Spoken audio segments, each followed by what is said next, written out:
All right, guys. That was another quick one. So the third one that was pretty quick. Yeah. All of these games tend to end in the mid game. Yep. That is turn 2. Yeah. Pretty successful showing from Billy Brake. Oh, yes. And Yeah. I think the discussion that Merlin Schumacher kicked off earlier when he was in the interview between round 1 and round 2, and he said, well, it's easier to top the American events. After that showing, Billy's going to come here and he's going to tell us, well, I just showed you guys. This is how easy it is to top European events. Yeah. I'm 3-0 now. I played a Yeah. total of 35 minutes in those 3 rounds. This is probably what he's going to claim. Yep. Yeah. And this is how it goes. This is how easy it is. Yeah, he did seem to just completely win out really easy. But I don't know whether that's because Constantine also really didn't get the cards that he needed. He had a few threats in his opening hand in game 1, but Billy was ready for them. And he definitely did stop them, essentially. Yeah. But in game 2, there just didn't seem to be any substance to any of Constantine's play. I was unsure about that empowerment strategy. Yeah. It'd be interesting to speak to him and see exactly what he... Because we don't have his deck list. It'd be such a shame. It did not seem to pay off. Yeah. Right now, at least. I mean, there's Yeah. a chance that some of his... I mean, he was 2-0 going into this round. Yeah, Let's plenty of not time. forget about Plenty that. of time. Yeah, so of course he was well on track to make day 2. Yeah. There's a very good chance he's still going to make day 2. Yeah. If he just bounces back from this. Yeah. This upset defeat. Yeah. Of this one American guy that has never won anything before. How could he do it? Well, I mean, Constantine, if he's in day 2, we should definitely see if we can bring him in for an interview. Yeah. Because if he's Yeah, doing have a well look at enough his in it, I'd interesting like deck. to be able to see. Well, maybe Yeah. we're going to have the time, actually, because it's 18 minutes still on the round, and we started later than the main event. Yeah, So plenty of time. Yeah, plenty of time in between rounds. You guys told us that you liked us doing interviews in between rounds rather than showing feature matches from past events. Thank you for the feedback. Appreciate it. And of course, we're going to try that some more this weekend to do that some more. And if we're not live here, then we're on Facebook Live as well. Yeah, Yes. that is something we want to do and push a little bit more this weekend as well. Yeah. All right, guys, we went quickly through the games. Those games were over in a flash, so not much else to talk about, I guess. No. I guess we'll be right back with an interview. Right, let's try to bring him in, the man of the moment, Billy Brake. Guys, we're going to be right back with the Texan.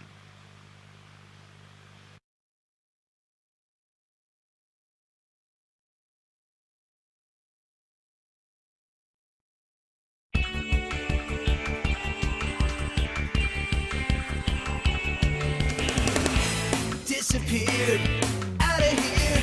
It was time to pay my dues. Never guessed that you'd be dressed in my clothes and in my shoes.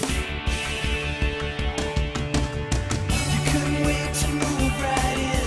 If I were you, I'd be concerned. Ain't no way you're gonna win.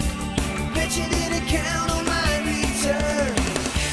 Thought you were so tough. You had it all under control. Now enough is enough. I'm gonna take back what you stole. Give it up, 'cause now I'm back.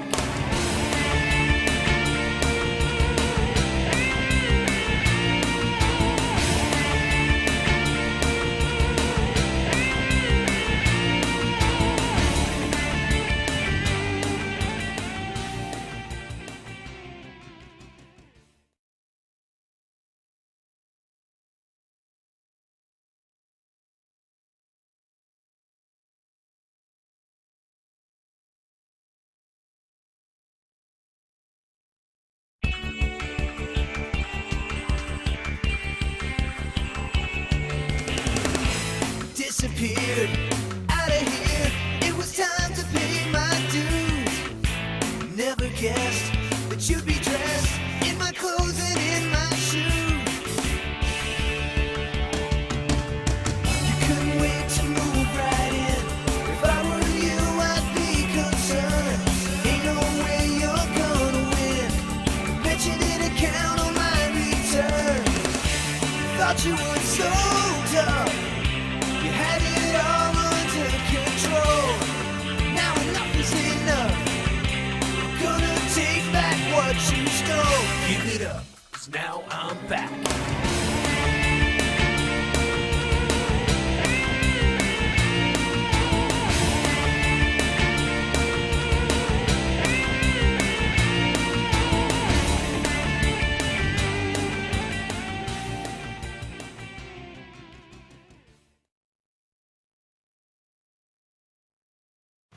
All right, we're back with the man, the myth, the legend, Billy Brake. Hey. How's it going, guys? It's going well for you, right? Yeah, well, that round went really well.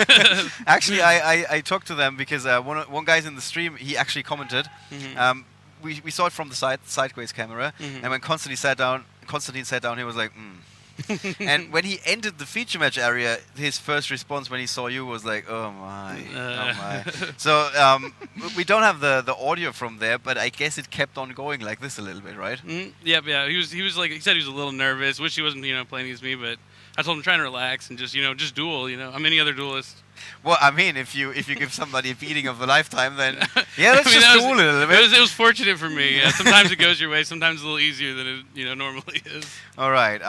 We don't have his deck list. Somehow it got lost. He's playing Empowerment ABC. Right, exactly. Mhm. Did he talk to you about the deck a little bit? No, not really. I know that in the last game he drew Empowerment and 2 Dragatis, but that's all I really know. So, Luke, you said you haven't really seen the Empowerment engine that Yeah, much. I haven't seen that actually. Are you more familiar with it? That actually, when I played ABC, that was the version that I used myself Okay. during the format right before Invasion of Vengeance came out. I used it because I also used like Ghost Ogres because you could make Ancient Fairy Dragon and destroy your Empowerment to get Union Hanger, then use Ancient Fairy Dragon's okay, effect okay. to special summon the letter from summon a your gadget, hand. yeah. Sounds I like like it's it not a that lot. bad, No, yeah. I like Empowerment a lot. Okay. Yeah, that sounds cool. hmm Yeah, so let's talk about your deck list. My deck list, yep. Yeah. I'm playing Metal Foes with Summoner Arts and the Scout and Yeah. Monolith Engine. Just try to make it very consistent as possible, or Yeah. all my openings are That's- solid. So you guys may not have seen that video yet, but we were talking about this yesterday. Mhm. You wanted to make it just super consistent. I mean, in that, was it the first game? Yeah, it was the first game where you could have made Infinity, and you just had like a handful of search cards. Like you didn't all you Pendulum didn't- monsters. Yeah, you just didn't like have a hand where there was like one set of players. You just had basically your whole deck in your hands because you could have gone for anything. Yep. Multiple summoners arts. Yeah, It worked really out. good. It worked out that I had just the Kieran in my hand, so he didn't see it coming. He didn't have to when he waited to max C because I still had the 2 cards in my hand. Mhm. Normally, I'm not going to be pendulum some of that many cards from my hand, and maybe I would pop a scale. So maybe that's why he held off on it. Yeah. So I was able not to give him a draw from it at all, and just Yeah. leave up.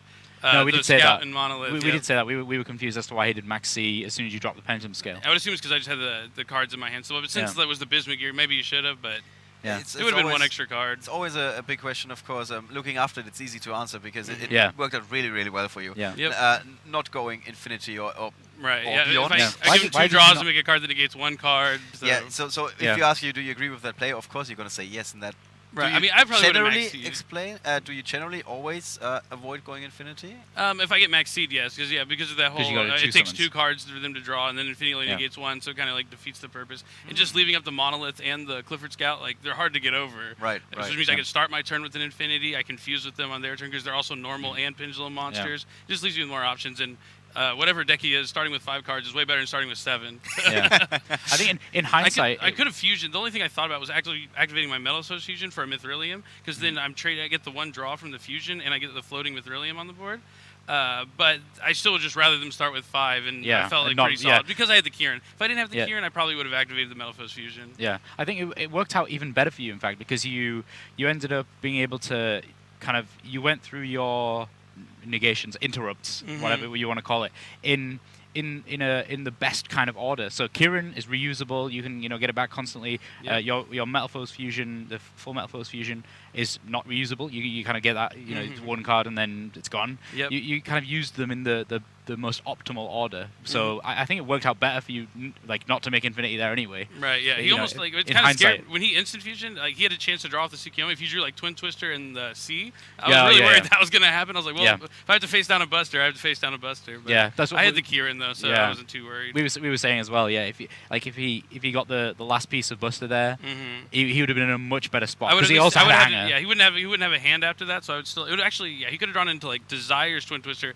and then Desires into Yeah, the into Twin. the That would C, be yeah, worst yeah. case scenario, like, Yeah. Yeah. to a barrier or something. Then I would have Yeah. probably lost, but Yeah. that's what I like about Yu-Gi-Oh. Even with 0 cards, anything can happen. Like, Yeah. Right. Yeah. It was going a bit back and forth in the first game, but how confident did you feel? Like I got this, or I felt good. No, I felt really good with 5 cards versus the board I had, especially when he when he summoned the gold gadget, as long as I didn't see a silver gadget there, I was like, oh, Yeah. this is really good. Because the worst thing that could happen is gold gadget into silver gadget into letter, so I have to Kieran so I can stop the hanger. And then he could still overlay for a Tsukiyomi, so Right. I would have been forced to like use my full Metal Fusion to make an Alkahist to take one of his gadgets, which is never really that good because the gadget effect would still trigger. I love how we can give you any scenario and you can just go, okay, this is where you are. It could go in this way or in this way or in this way. If it goes in this way, it could then go in this or this Yep. or this. So It's because I've played so many games. I know, I've seen the scenarios. I've that's- seen it that's happen so many what times. I've been asking, would have been asking. I Yeah, love this. I love this. it's just you seem to know like everything that can happen. So Yeah. so it's like you're a chess player that is 10 turns ahead of the opponent. Yeah, it's the best way to make decisions is to know everything that your opponent can do, so you have all the complete information. Yeah. Yep. So half the time you don't, I would say, actively make the decision because you've already played it out in your head. Yeah. Exactly. You yep. made that Right. decision like 3 months ago when you were testing against your Yeah. friend and you lost. Exactly. And then you So- think, I need to change the way I do that. Let me twist this a bit. You said you're playing the most consistent deck. I tried to make it the most consistent as I could. Yeah. Yeah, but considering that you kind of know all the ways that a game could go, wouldn't it be interesting for you to go for a deck that can either go big or go home because you know what Right. I need to do in every particular scenario? Yeah, that's why I've been playing Go for the most part, because I do knowing all the stuff in the power and stuff. But at the same time, I feel like since I do know all the scenarios, I'd rather have the most consistent solid opener where I don't need that extra damage, that Right, extra right, right. Yeah. explosiveness, because I can play super solid with just the cards I have. Yeah. Yeah. Right. You're not playing to do anything surprising. You're playing to be the best player in the room. Yep. That's They're just as long as every turn I get a good hand, I don't Yeah. want to brick as they call it, not being able Yeah. to play the game at all. Yeah. How important is it to sit down and tell your opponent, "Hey man, I'm Billy Break"? Oh, I don't. I do the exact opposite. I'm Yeah. more so of a, hey man, this is just a game. I'm just another duelist. Like So- play me as like just Because be right now it just normal. looked like he was like, "Hey man, you're Billy Break." Yeah, he was. Yeah, and nerves do play a factor. I try Yeah. and like help my opponent because I want like a good game. I enjoy playing Yu-Gi-Oh. Right. I enjoy. The tougher it is, like the better it feels afterwards when you win. You know? Okay, so it's not all about the winning. I mean, of course you Yeah. I enjoy love to winning. win, but yeah, I also yeah. enjoy playing Yu-Gi-Oh so Right. much. I love the game. I've been playing Competition it is also since something. the beginning. All My right. entire life. Yep. Well, we can only expect you to go day 2 at this Well, point. hopefully, I mean, hopefully things are going good so far. I'm very jet lagged, very, very tired. What about this? I heard yesterday you haven't slept in 3 days. Basically, I got like a decent amount of sleep last night, but Okay. it's still like 8 a.m. my time back in You're Texas. right. Yeah. But I think now that I'm just, like starting to be daytime in America, maybe I'm starting to wake up. And Yeah. this feature match woke me up a little bit. Things went really well. It got me a little excited. So Yeah. hopefully I can Okay. channel that energy and finish out this day and then get a bunch of sleep Yeah. tonight. yeah. Well, yeah. You should be okay with the jet lag. As soon as you hit your daytime Yep. in your time, then It your feels a body's little going to bit be like, better. okay, I'm good now. But yeah, as I'm soon as hoping that's where we're at right now. yeah, yeah. This is you right These now. next You're- 5 rounds, Yeah, you yeah. just like woke up at like 5 a.m. your time. Like I'm ready to go. Let's Yeah, do I this. felt really good when I woke up, but then after the first round, just so tired, and that whole in between rounds, you just have all the time to get even more tired. Yeah, yeah, I just exactly. basically- Yeah. As long as Tired. during the 40 minutes of the round I'm focused and awake, I can be tired in between rounds. All right. Any shout-outs? Because I know for a fact that there are some guys that are basically just tuning in to see you. Shout out to everyone back home, Draco Slayers, John Moore, my roommate, these guys, everybody, So Secret Village, everyone who's my fan, everyone that wants me to do well. I'm gonna try and do it for you guys. Lend me your energy. I need all the good luck I can channel. All right. That's about it. Setting up the Genki Dama. Okay, guys. With that, we're going to take another short break. We're going to try and have an interview in between rounds. We told you this because it was such a massacre. We're going to have a little bit more time in between rounds, so we're going to try and perform another interview. Maybe we actually can get our hands on Konstantin again to hear it from the other side of the table. That would be interesting, if you ask me. But I think he left in expecting that to happen, unfortunately. Okay, guys. So we're going to be right back with the coverage of YCS Bochum 2016.